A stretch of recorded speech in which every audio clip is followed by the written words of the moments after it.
कुछ खबरें खेल के मैदान से। नेशनल टी20 कप के फाइनल में लाहौर ब्लूज ने पेशावर को 9 विकेटों से शिकस्त देकर ट्रॉफी नाम कर ली। लाहौर ब्लूज 111 रन के हदफ में महज 1 विकेट के नुकसान पर 16वें ओवर में हासिल कर लिया। उमर सदीक ने 6 चौकों और 2 छक्कों की मदद से 64 रन और जुनेद अली 30 रन के साथ नाकाबिले शिकस्त रहे।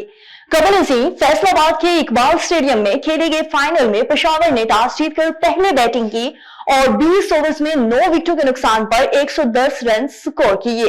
पाकिस्तान टीम मैनेजमेंट ने फास्ट बॉलर हारिस रऊफ और विकेटकीपर बैटर उस्मान खान को न्यूजीलैंड में ही रुकने की हिदायत करते हुए कौमी वनडे स्क्वाड में शामिल कर लिया।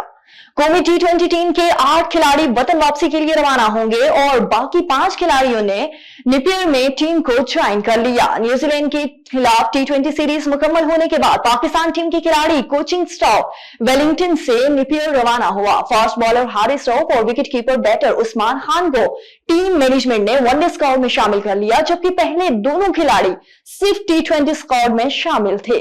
और कौमी टी20 स्क्वाड के 8 खिलाड़ियों ने वनडे स्क्वाड को ज्वाइन कर लिया। सलमान अली आगा, इब्रार अहमद, हारिस रऊफ और खुशदिल शाह भी शामिल हैं। पाकिस्तानी कौमी टी20 स्क्वाड के 8 खिलाड़ियों ने वनडे स्क्वाड को ज्वाइन कर लिया। सलमान अली आगा, इब्रार अहमद, हारिस रऊफ, खुशदिल शाह, इरफान खान नियाजी, सुफियान मुकीम, मोहम्मद अली और उस्मान खान स्क्वाड का हिस्सा होंगे। टी20 स्क्वाड के बाकी 8 खिलाड़ी पाकिस्तान के लिए रवाना होंगे।